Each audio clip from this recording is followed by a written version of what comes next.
Philippe Laurent, vice-président de l'Association des maires de France et maires de Sceaux. Bonjour Philippe Laurent. Oui, bonjour. Merci d'être en ligne avec nous ce matin sur Europe 1. Vous avez sans doute entendu l'information tout à l'heure dans le journal de 8h. Cette nuit à Nîmes, un enfant de 10 ans a été tué dans une fusillade à la Kalachnikov. Un drame qui confirme la présence d'armes lourdes dans certains quartiers. Qu'est-ce que ça vous inspire, cette situation, Philippe Laurent ? D'abord, bien sûr, une pensée très émue pour ce petit garçon et puis pour toute sa famille, naturellement. On est vraiment dans un drame insupportable, puisque ce petit garçon était évidemment innocent de tout ça. Bon, par ailleurs, on voit bien que la violence se développe dans nos villes.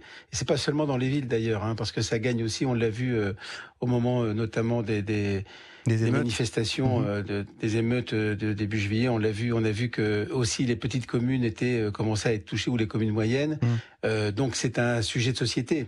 C'est pas un sujet uniquement de sécurité. C'est aussi un sujet de société. C'est un sujet d'éducation. C'est un sujet de lien social dans notre société.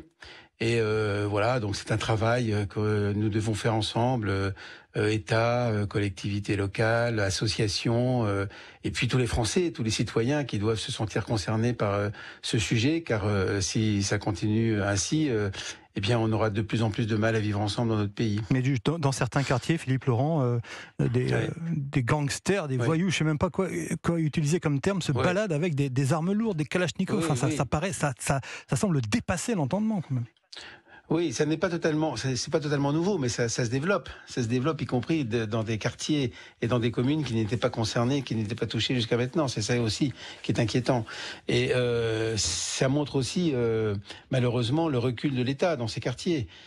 C'est la présence des forces de sécurité qui n'est pas suffisante, qui n'est plus respectée, qui n'est plus respectée non plus, même par des personnes qui ne vont pas jusqu'à ces extrémités. Et donc c'est fait partie aussi de ces préoccupations, de ces inquiétudes que relaient aussi les maires auprès de l'ensemble des pouvoirs publics. C'est encore une fois une préoccupation qui n'est pas, et une inquiétude qui n'est pas nouvelle.